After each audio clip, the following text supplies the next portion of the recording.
വാർത്തകൾ വിശദമായ പ്രധാനപ്പെട്ട വാർത്തയിലേക്കാണ്. ജോസ് കെ മാണിയുമായി ഒരു ചർച്ചയും നടത്തിയിട്ടില്ലെന്ന് UDF convener Adoor Prakash. Jose K മാണിയുടെ മുന്നണി മാറ്റം മാധ്യമങ്ങളുടെ മാത്രം ചർച്ച. എവിടെ നിന്നാണ് വിവരങ്ങൾ ലഭിച്ചതെന്ന് മാധ്യമങ്ങൾ വ്യക്തമാക്കണം. വരാൻ താല്പര്യമുള്ളവർ വരും, ആരെയും നിർബന്ധിക്കില്ല. ഒരു വിസ്മയവും UDF അവകാശപ്പെട്ടിട്ടില്ലെന്നും അടൂർ പ്രകാശ് പറഞ്ഞു. പക്ഷേ അത് അവരുടെ ആവശ്യപ്രകാരം മാത്രമേ ആയിരിക്കുകയുള്ളൂ.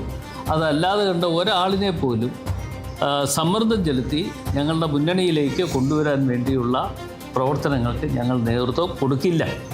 ഞങ്ങൾക്ക് അറിവില്ലാത്ത ഒരു കാര്യം നിങ്ങൾ വിസ്മയത്തിലൂടെ കണ്ടു അല്ലെങ്കിൽ കാണുന്നു എന്ന് നിങ്ങൾ സംപ്രേഷണം ചെയ്യുമ്പോൾ അതിൻ്റെ ഏതെങ്കിലും തരത്തിലുള്ള സോഴ്സ് നിങ്ങൾക്കുണ്ടോ എന്നതിനെക്കുറിച്ച് കൂടി നിങ്ങൾ ആലോചിക്കേണ്ടതാണ്.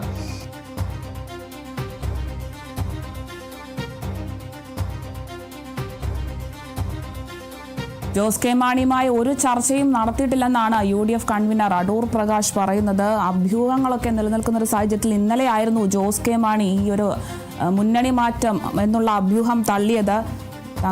LDFിനൊപ്പമാണ് എന്നൊന്നും തങ്ങളെ വന്ന് അതൊന്നും വിശദീകരിക്കേണ്ട കാര്യമില്ല എന്നൊക്കെ ഇന്നലെ ജോസ് കെ മാണി മാധ്യമങ്ങളോട് പറയുകയുണ്ടായി. ഇതിനുശേഷമാണ് ഇപ്പോൾ ജോസ് കെ മാണിയുമായി ഒരു ചർച്ചയും നടത്തിയിട്ടില്ലെന്ന് UDF കൺവീനർ അടൂർ പ്രകാശ് പറയുന്നത്. ജോസ് കെ മാണിയുടെ മുന്നണി മാറ്റം മാധ്യമങ്ങളുടെ മാത്രം ചർച്ചയാണെന്നാണ് അദ്ദേഹം പറയുന്നത്. എവിടെ നിന്നാണ് ഇത്തരത്തിലുള്ള വിവരങ്ങൾ മാധ്യമങ്ങൾക്ക് ലഭിച്ചതെന്നൊക്കെ വ്യക്തമാക്കണമെന്നും അദ്ദേഹം പറയുന്നുണ്ട്. വരാൻ താല്പര്യമുള്ളവർ വരും, ആരെയും നിർബന്ധിക്കില്ല.